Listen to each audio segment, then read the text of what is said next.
Okay, thank you. Hello, everybody. Thanks for coming to Google I/O today. We have a very social session this afternoon. I hope we'll keep you entertained. I know just after lunch like this, usually it's pretty hard, but we have lots of stuff to show. So today we have, this session is about Friend Connect in the real world, which is real big sites who have implemented Friend Connect and use it in the real world. And we're going to go under the hood and show you what the programming model is for making your site social. So with us today, we have all the team from Time.com, Shivani York, Henry Chan, and Srivaths Lakshmi, Paul Berry from Huffington Post, and Kris Loux from JSKit. So it will be a very social session. A quick reminder about the history of Friend Connect.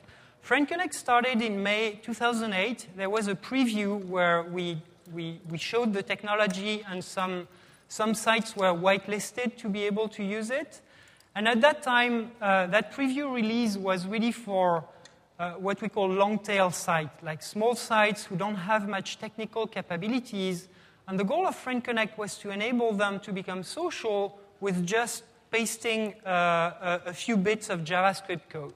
So you would register your site, put your name, your URL. We would give you 2 bits of script tags to paste into your page. And boom, with one script tag, you would have a member gadget where you could join the site. I'm sure you have seen that in other sessions, or you have seen that all around the web, because there are many, many websites who have adopted that. And then by pasting another bit of JavaScript, you could add any open social application there. And Google was providing a few of these apps, like a commenting app and a rating and things like that. So that was Friend Connect, what I like to call vanilla, like very simple integration. You have these rectangles into which the social part is enclosed, but then the rest of your site is kind of untouched. In December 2008, so May was like 1 year ago. We're kind of celebrating the first birthday of Friend Connect. In December, it was available to all sites, and since then there are a lot of sites have implemented Friend Connect, but mainly like blogs and community sites. In February, to make it even easier, we shipped something called the social bar, where with just a little bit of JavaScript, you have this bar that appears at the top of your site, and then you can log into Friend Connect there, and you can have the commenting gadget and things like that. So it's for even easier integration. But where it gets really more interesting is in March, which is 2 to 3 months ago. We introduced 2 new APIs for Friend Connect, the JavaScript API and the REST API. And these ones allow you to do deep social integration of social features in your website, but really integrating them completely with your website the way you see fit. And we'll see with whether Time.com or Huffington Post or JSKit how they did that kind of integration. So you can do the integration on the client side using a JavaScript API, or you can do it on the server side using a REST API. And you can even do both. We'll see in the Time example where we're using both APIs. And this API is a good fit for teams with, for sites who have a technical team and who have people who can program and who really want to customize the social experience of their users. Yeah, so we get by with a little help from my friends. And here I'm going to call my friend Shivani York from Time.com. And she's going to explain what we've been building together. Okay, so I'm just going to give a little bit of history of Time.com. Thanks. So the concept that we had is Time.com social list. Just a little bit of history of what Time.com is. We're a 24-hour global news site. We have over 150 journalists. We do in-depth reporting. As for Omniture, as of April, we have about 142 million page views and 17 million unique visitors, and we're growing. So, and this is our traffic as of April. As I mentioned, we're growing. Our page views increased by 195% year over year. we do have users very engaged in our site. What we're looking for is a way to give people fun things to do around our list, and I'm going to explain that in a second. So what we have is daily specials. So what our daily specials are these like top 10, top 25 type of lists. We do them on a daily basis. We do them in a monthly basis. They're just sort of like a fun perspective on events that are current events. So recently we did, when gas went up to $4, I'm sure it was $5 here, 10 things that you like about $4 gas. Then recently we did top 10 iPhone applications for new moms, and one of our new mom editors did that. So, and the topics range from both news, heavy news type of content. So we had Pope visiting the Middle East, top 10 things, to like fun things like the top 10 disastrous Letterman interviews. So they can be very personal and fun in nature. So what we were looking for is a way to make them more interactive, a way to make them more social without having a whole layer of application built in. And just to put that into perspective, our specials, and specials include things like top 100, Time does like top 100 lists quarterly as well. So those include those as well. And just in the last 6 months, they've generated us about 176 million page views. So they're a big business for us. And by nature, they're sort of built in these quick list format where there's a photo on top, there's a video on top, and you can quick gallery, you can page through. They lend themselves very well to being engaged. So this is the challenge that we've put in front of Patrick and our front end and back end team is how do we make these daily top 10 lists more engaging, more social, and more fun? So I'm going to show you a couple of our lists. Oops.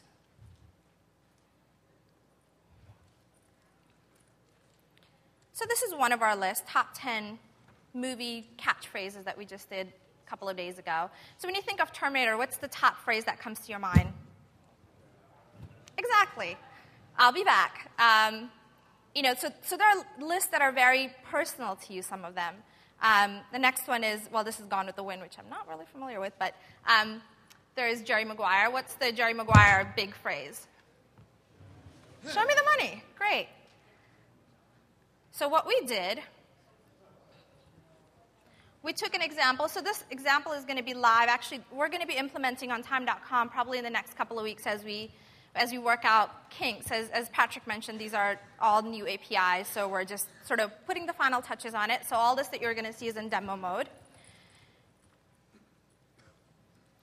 So with all of our daily lists, we have this full list page, which hasn't been styled in any way. It's like a plain list page. These are the top 10 movie phrases for each page. You can go into it and see what the phrase is.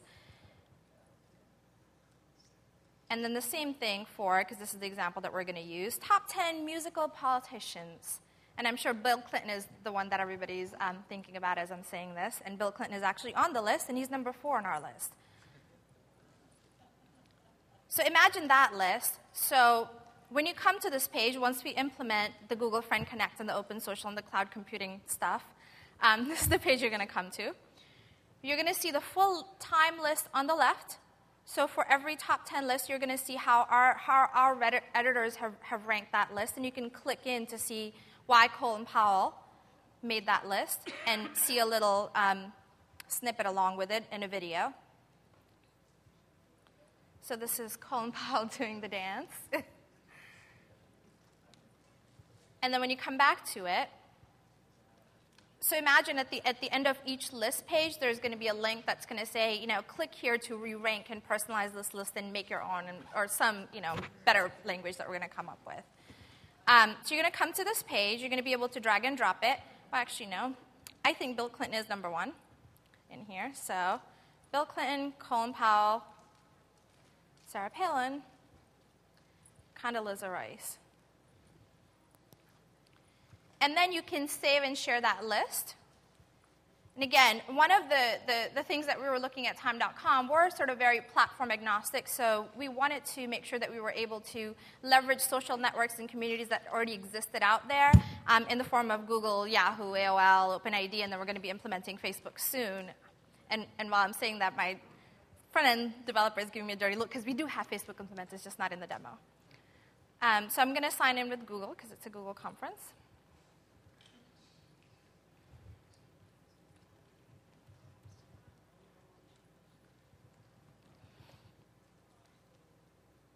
So once I re-rank the list in the order that I like it, I can sign in with one of the social networks, and then what I get is I get a list on the right that's my own view of that list. So these are the 4 people that I think should be in the top 10 most musical politicians. And then what you also get on the right is you get like a user ranking histogram, which shows you how other people have ranked each of the people on the list, how they've been ranked by other users. You can get that link and share it with friends then. So I'm going to open it, copy it, and open another browser.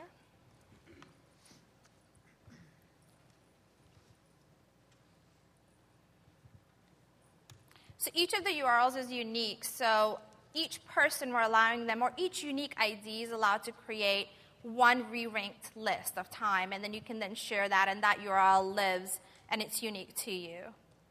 And you can share that with your friends. You can put it in your Twitter. You can put it on your Facebook. And it's going to work any second.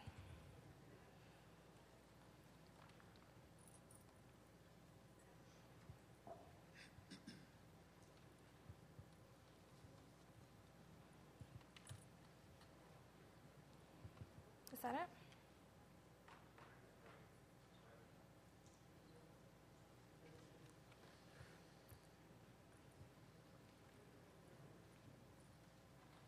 Sorry, guys, technical difficulties.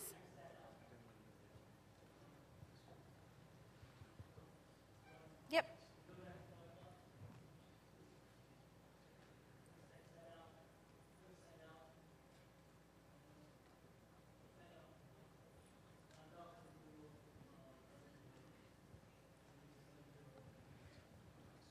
Okay. So what you end up getting is once I share my list with Henry, if Henry comes to this page, he'll get my Shivani York's ranked list of top 10 musical politicians, and then you'll also get the time list right next to it, and then you can create your own. And again, you can also share it on Twitter and Facebook and stuff. So that's essentially the concept, and then I'll hand it over to Henry and Srivaths to go into the code. Oops. Okay. Oops. Should you talk about that? Or? Yeah, I'll just show a little bit. You want to talk about this? Yeah.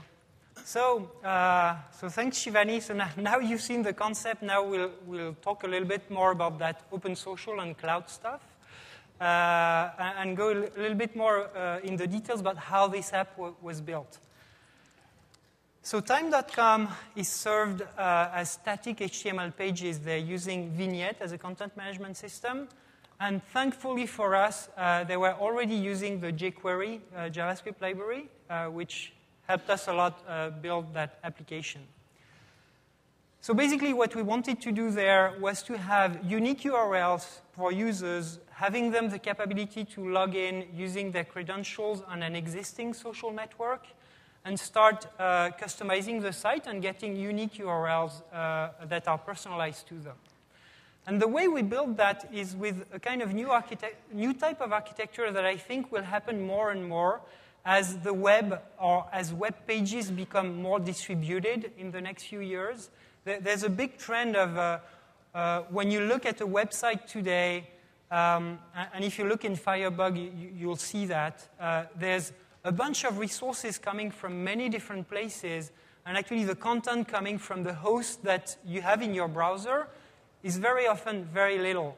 And that movement is just amplifying, and this is a very good example of that.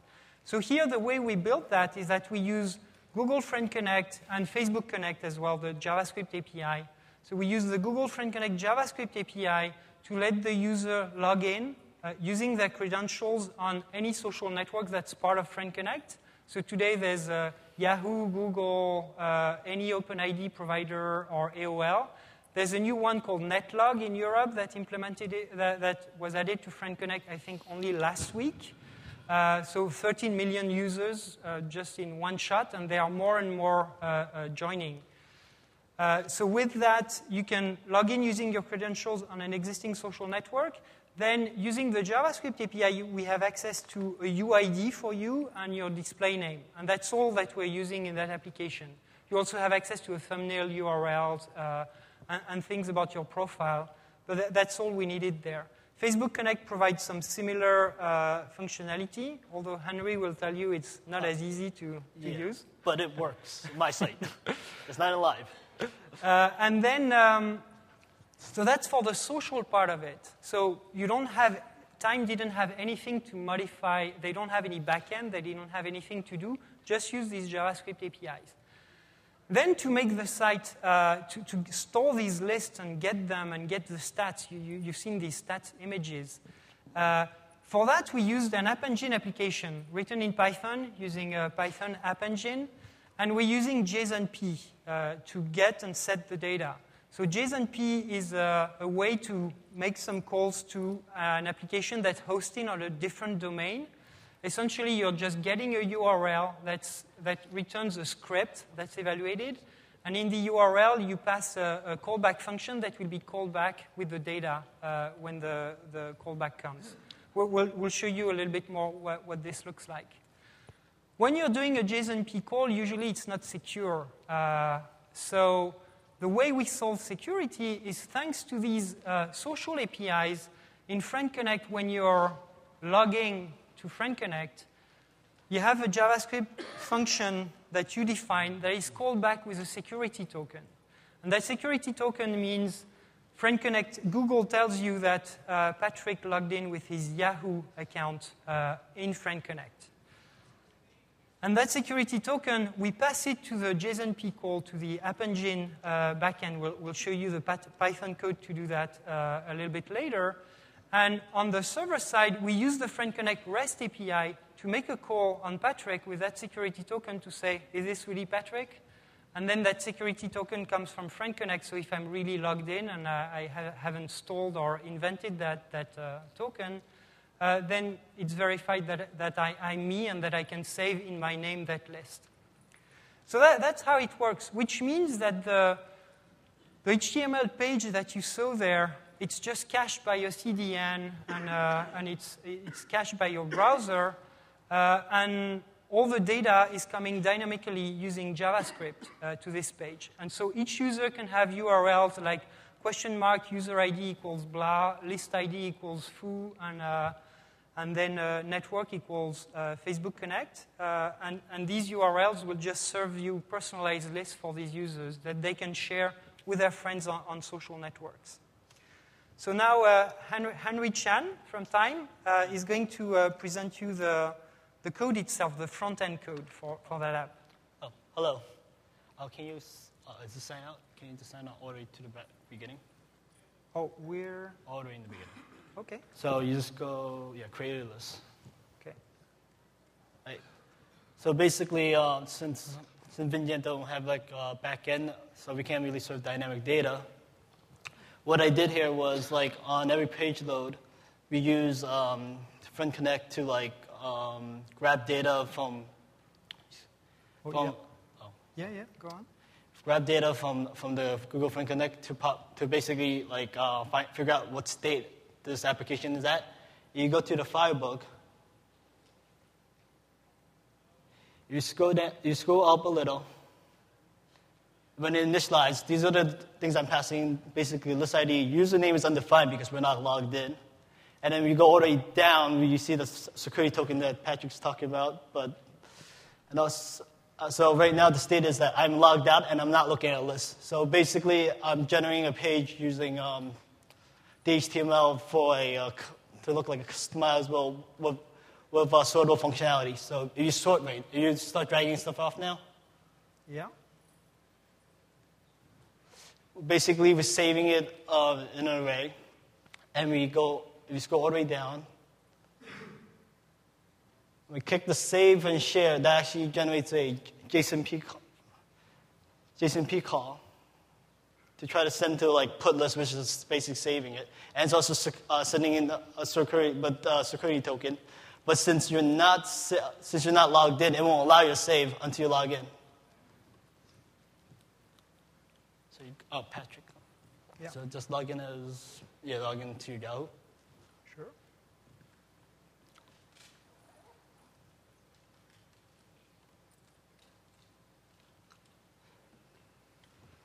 So, let's see.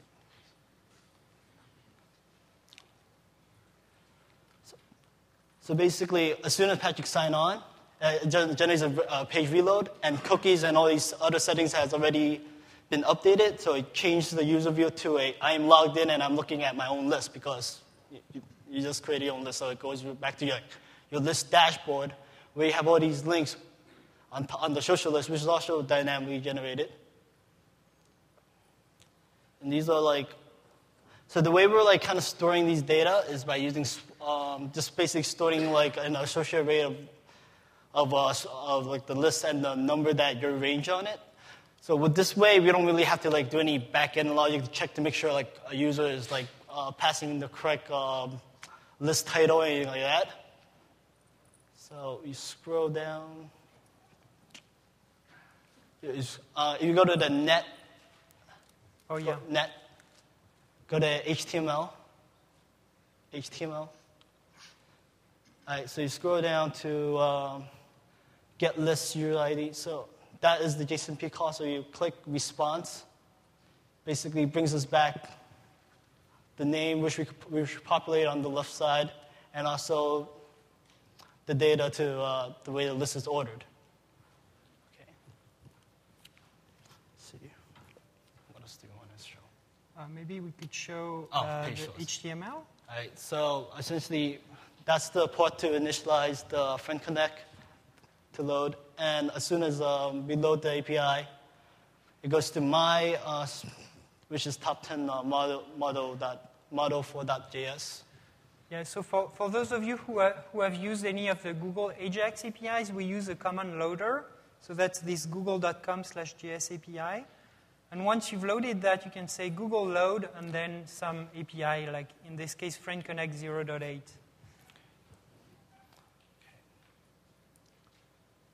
View source. So you want to go? Do you want to show maybe the JavaScript now? Yeah. So you want to go to the JS? Sorry? Oh, it's on. The API for Friend Connect. So you can find the API description at codegoogle.com/friendconnect.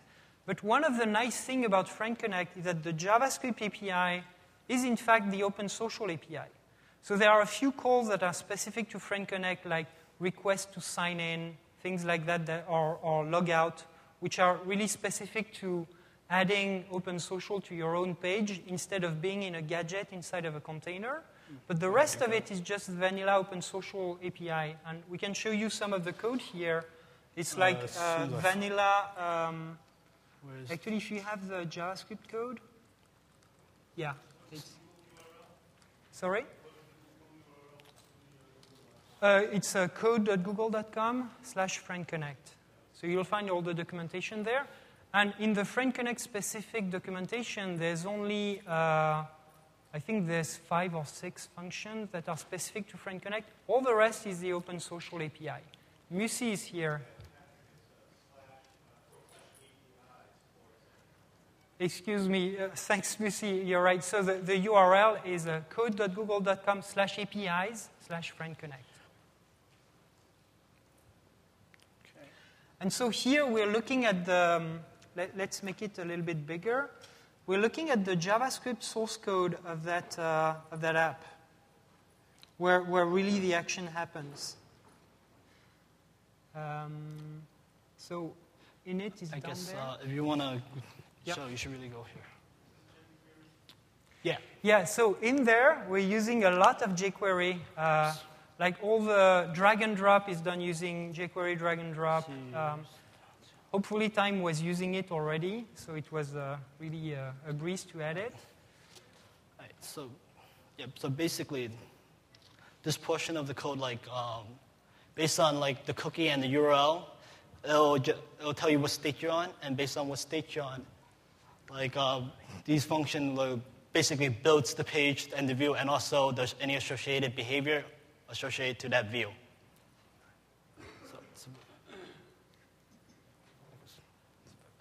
Yeah, I think we're good for the JavaScript.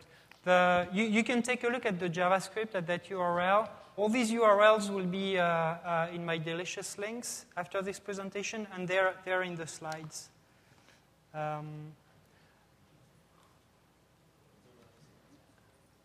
So the slides will be published at on the Google I/O conference, but I'm going to push them to my blog tonight. So if you look for like Chanezon, that's the first thing you'll find, and you'll find them there.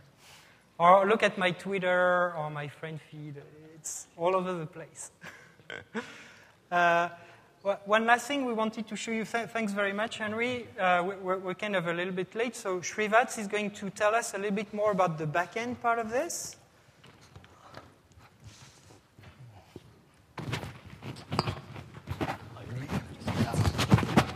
Yeah.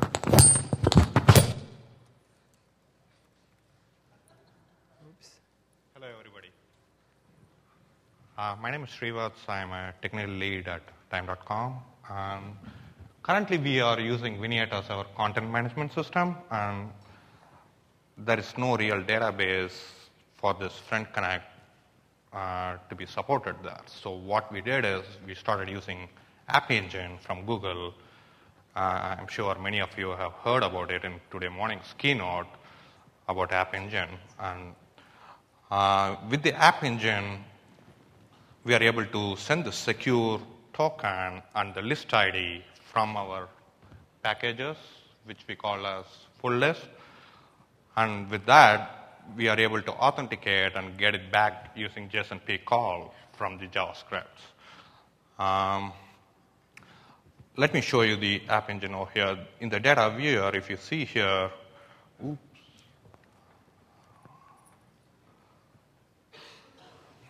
the first one is the ID or the name, what we are using, and the second one is the date when the user performed any task, whether he edited his existing one or created a new account, new list. The third one is the list ID, and the fifth one is the network, which is currently FC. So FC is for Front Connect. Yeah, the network is Front Connect, and the provider is mostly Google over here. If you have logged in via Yahoo or AOL, those providers will be shown over there.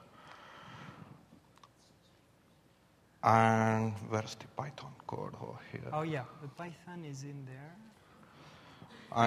It's really very easy to use this App Engine, as they mentioned today morning in the keynote presentation. All you do is write Java or Python code, and it's very easy to deploy in the App Engine. And I believe it's free for now, so it's good to give it a try. It's free for up to 5 million page views. Okay, that's good. If you're going to get more than 5 million page views, you're going to get enough revenues in ads, and you'll be able to pay for that. And this is the Python code. It's basically like less than 200 lines of code. And the whole concept of this full list and Front Connect was done in less than 3 weeks. So you can imagine how fast this can be integrated with Google Front Connect. And the few of the main things here is like, if you see the user ID, list ID, swaps, token, callback. These are all the items which are used. And as Henry mentioned in his code, the swaps will be showing, okay, the 0 list ID has been switched to 9, 9 list ID has been switched to 1, something like that. And everything is done in JSON-P call, and the callback returns you with the necessary results over here. If you guys have any questions, we are available in the sandbox till 6 p.m. today, and we can walk you through it, and you can try to create some new list and see how it works. Thank you very much. Cool. Thanks. Okay. Okay, so that was the time.com application. As Shivani said, they're working to finalize this and push it in production very soon. And on my side, the part of the code that makes the list social, like the jQuery plugin plus the App Engine backend, I'm probably going to push that as an open source project so that anybody can make their list social. And it uses Friend Connect and Facebook Connect. So now we have Paul Berry from Huffington Post who's going to show us what these guys have built there. Hey, guys. Wow, that's loud. Okay.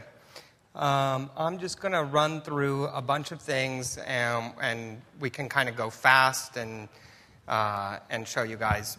Quick background, HuffingtonPost.com is about 3 years old, 3.5 years.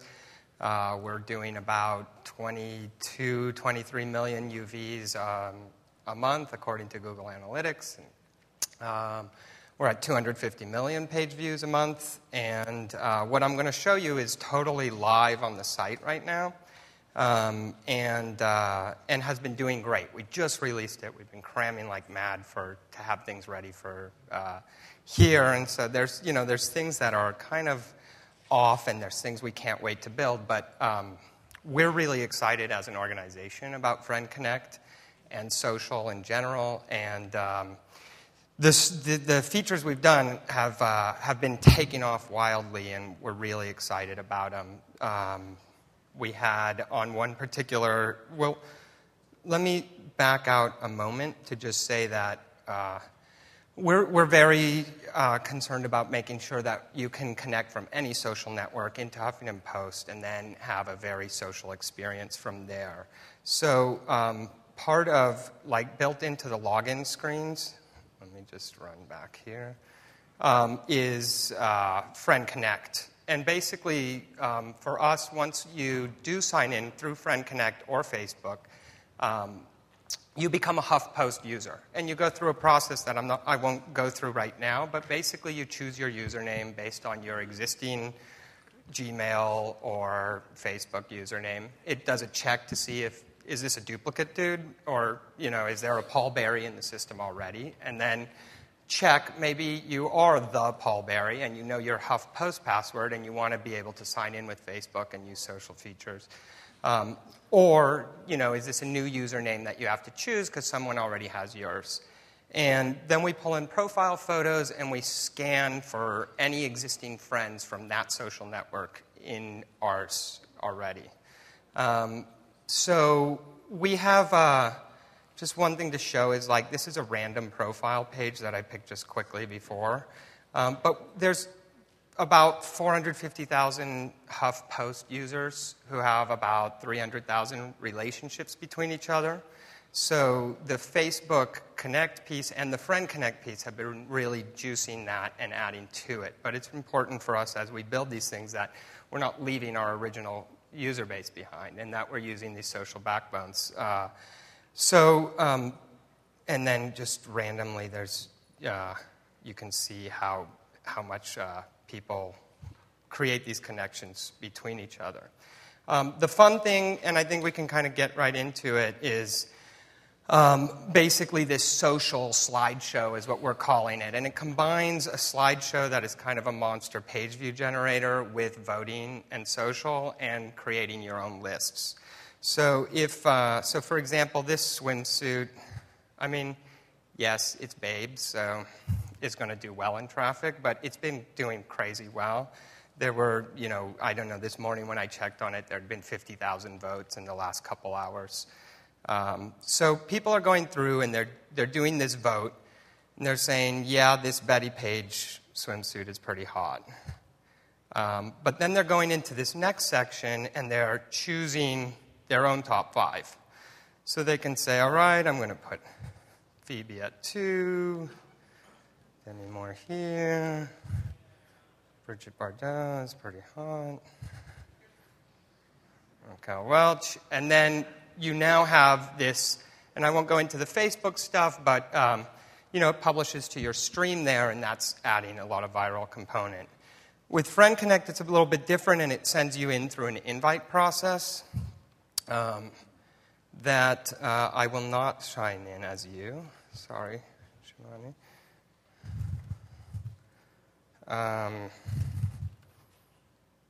And I won't be remembered here. How's that? Unfortunately, these are some things to sort out, is that this pop-up thing is kind of an annoying extra step that people have trouble with. But the idea is that then off to your left, you have all the users, all your Gmail contacts. So it's really easy to grab a bunch of them and then add someone by email and send them. And then basically what they get sent to is a lot like, I think we were just having an issue with this, so it's not exactly how it'll look to them, but very similar to, and this is worth taking a quick moment on. We're going to work out, because thousands of users have rated this slide, showing more people and having sort of AJAX interaction to flip through them. But we're making it possible for people to see who rated, like Shanlin rated this slide at 10 out of Teledaplo at 10 out of 10, and et cetera. And so you kind of see how they're reacting and voting on a particular one. And then, this is, so when you send it out to your friends through Gmail, you come to a screen that's similar like this with a light box that pops up. And there's things, this design's kind of ugly with a lot of extra white space, and so things to clean up there. But the most important thing is that you're able to now let, this user put up her top 5 and have everyone react to that. So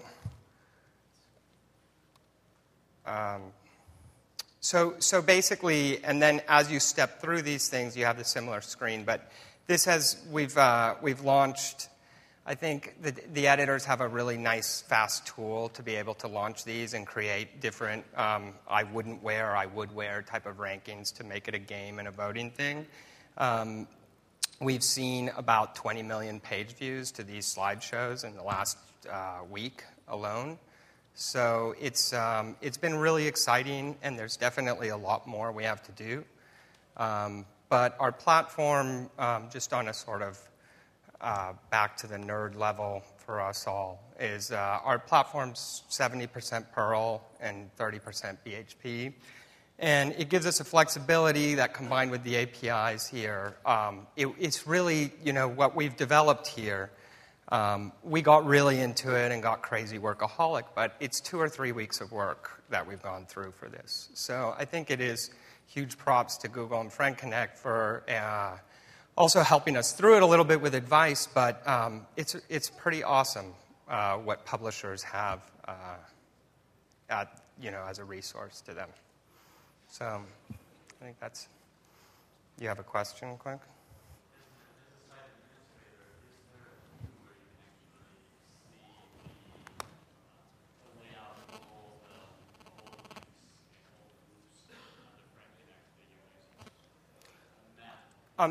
Is there like a relationship map for that we look at?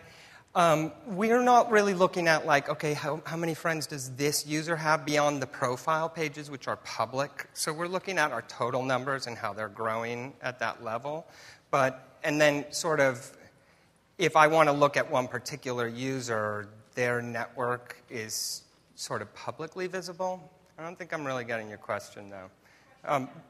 All right. So, okay.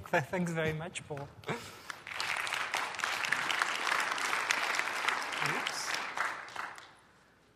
Okay, so what you saw is essentially 2 publishers using Google Friend Connect either to create a brand new community on their site, or in the case of Huffington Post, just to expand an existing community.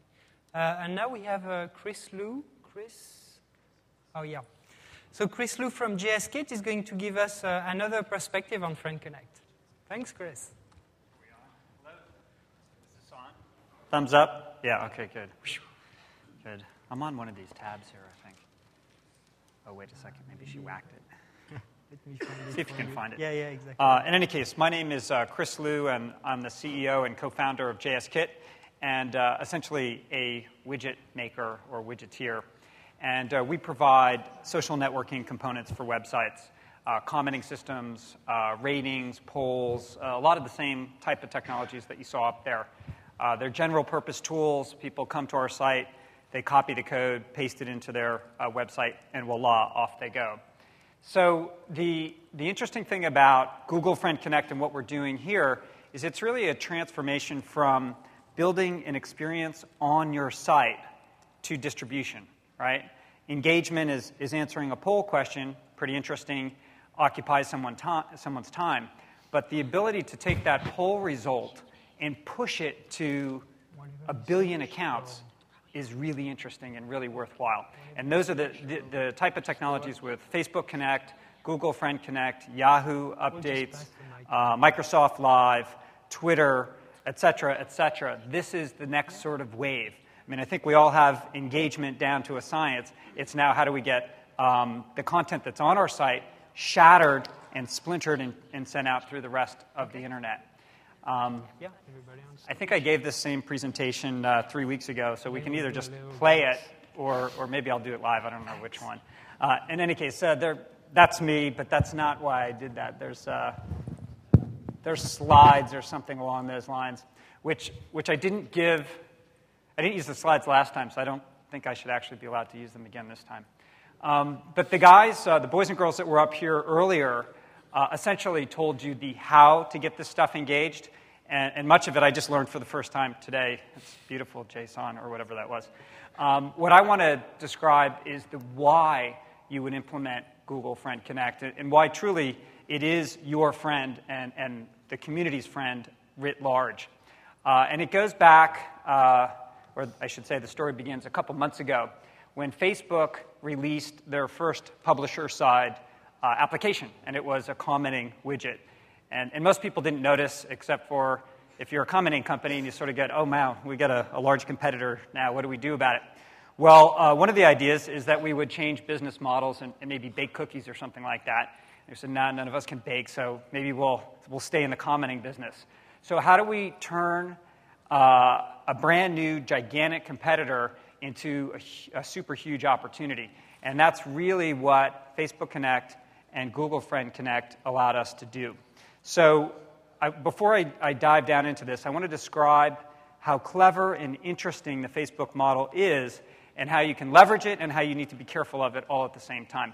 I view Facebook as Rome, right? They've consolidated the social networking space for this particular cycle. How long it lasts, who knows? But it'd be hard to argue that they haven't won it for now. I mean, their growth chart is like the shuttle taking off. They have, multiple countries. They're winning in Europe, in Asia, in the United States. They're winning across demographics. It's my grandmother, my mother, my kids. Everyone's on Facebook right now. And so they've got Rome, and they've consolidated their power there. What they then did very cleverly was to build roads out of Rome, right? Facebook Connect. It gets them off of their .com, and then this first application, Comments, is a garrison. It's a publisher-side application that sits off of Facebook.com, and it is now outside. And so there's logic that says, hey, the walled garden is dead and it doesn't work. Well, that's fine, except for their strategy is to expand the walled garden until it's every.com, right? And it's beautiful, and I just hope it doesn't work, because there would be no room for us. No. It's a good strategy. You could ask the question, especially at a Google conference, right? Are they evil? And the answer is no. They're being extremely rational, right? It's a logical step to expand off of their domain, leverage what they've got to expand to a wider sphere. Okay, so what do we do with all of this? If we view it externally, we could kind of look at the social networking stack that they've created in a similar way to the elegant stack that Apple created with the Apple Music stack, right? And it may be that Facebook's social networking stack will be as brutally effective as Apple was against the MP3 player industry. Can you name another MP3 player company? Yeah, I can't either. So what that means is they're in a position to dominate writ large, and things like Yahoo Updates, Google Friend Connect, Twitter, et cetera, are really counterbalances to that. And in this time of transition, it's an opportunity for us, the community, to take some of the power back. Okay, so what are the stakes in all of this?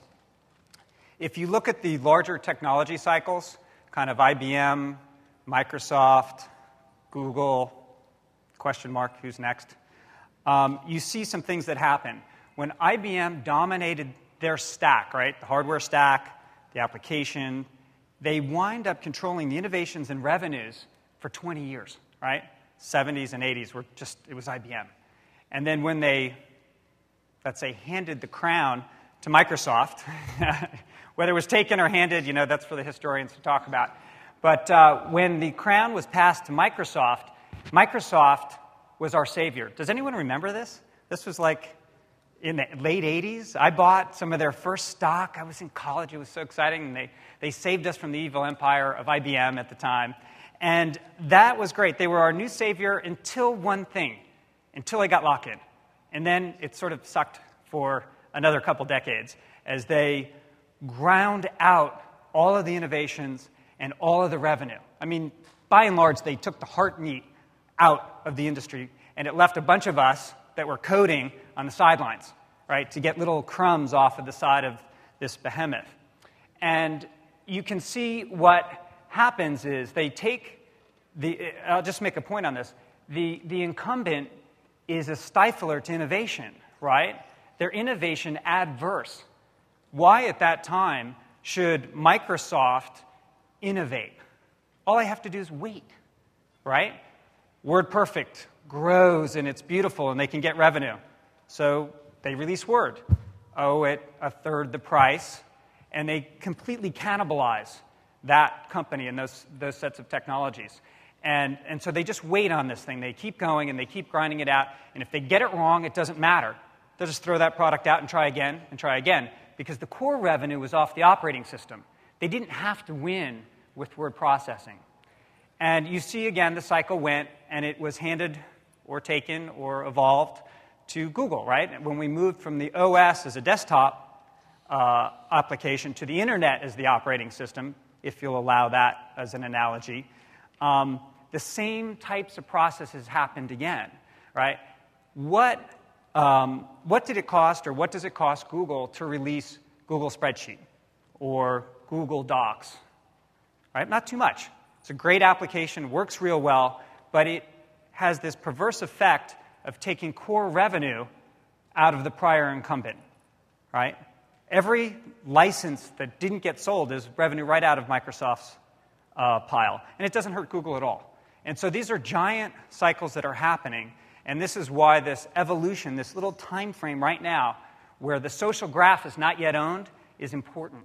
And it's important for us as visitors and publishers and developers to kind of seize the day here. We have a choice of either kind of going through this cycle of anoint a king and then crucify them, and anoint another king and then crucify them, or we can decide as a community that we want self-rule, right? That we want to empower ourselves, that we want to own the innovation workflows and the resulting revenue flows from these technologies. And there's some early warning signs here. Take a look at Twitter, Facebook. Now, Facebook had an opportunity to buy Twitter. And, personally, I think or at least they were in negotiations to. I think they should have done it. Personal opinion, probably another talk. But at the end of the day, they didn't have to buy them, right? What did they do? They reworked Facebook to include that core technology. They didn't need to innovate Twitter. They just needed to copy it. And so these early signs are here. And so there's an approach that can be taken here that could be, again, fearful. What do we do? Back off, integrate Facebook, don't integrate Facebook, etc. Or we can take an absorption strategy, which works very well against one player. And so the advice that I would give this group, as I have with our own company, is not to view, either Google Friend Connect or Yahoo or Microsoft or Facebook is either evil or negative or whatever. They're all opportunities.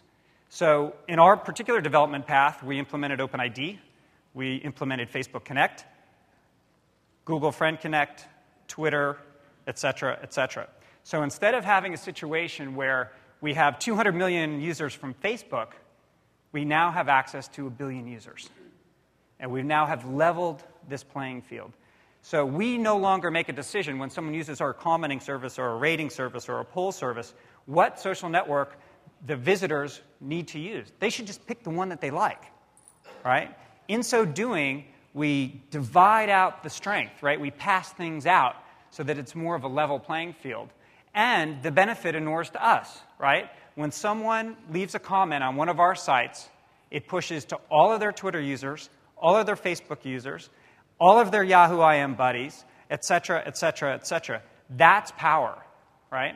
Engagement is on the site, but tools like Google Friend Connect allow you to blast this content out and get tens of thousands of users engaged. And quite frankly, the HuffPost guy with the little photos, man, you start putting those type of things out on Facebook and Twitter, et cetera, you're going to drive traffic. I was engaged. In fact, what was a link to that site anyway? But this is the larger reason, this is the larger issue of why you would do these things. It is more work, right, to integrate both Facebook and Google Friend Connect, but it is gigantic in its ramifications. It's an existential question. It's not really a development question. It's a question of if you want your products or your website to survive long term, then you need to implement and integrate both of these sets of technologies. I think we're crushed for time. I have 2 seconds. What do I say? Okay, that's it. All right. Thank you very much. Appreciate it.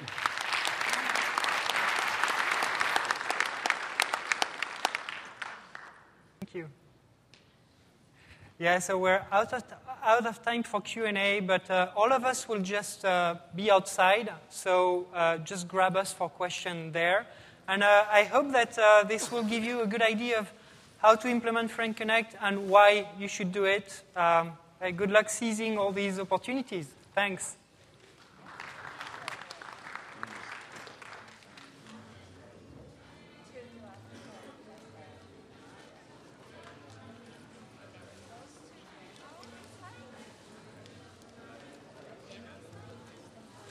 How you doing?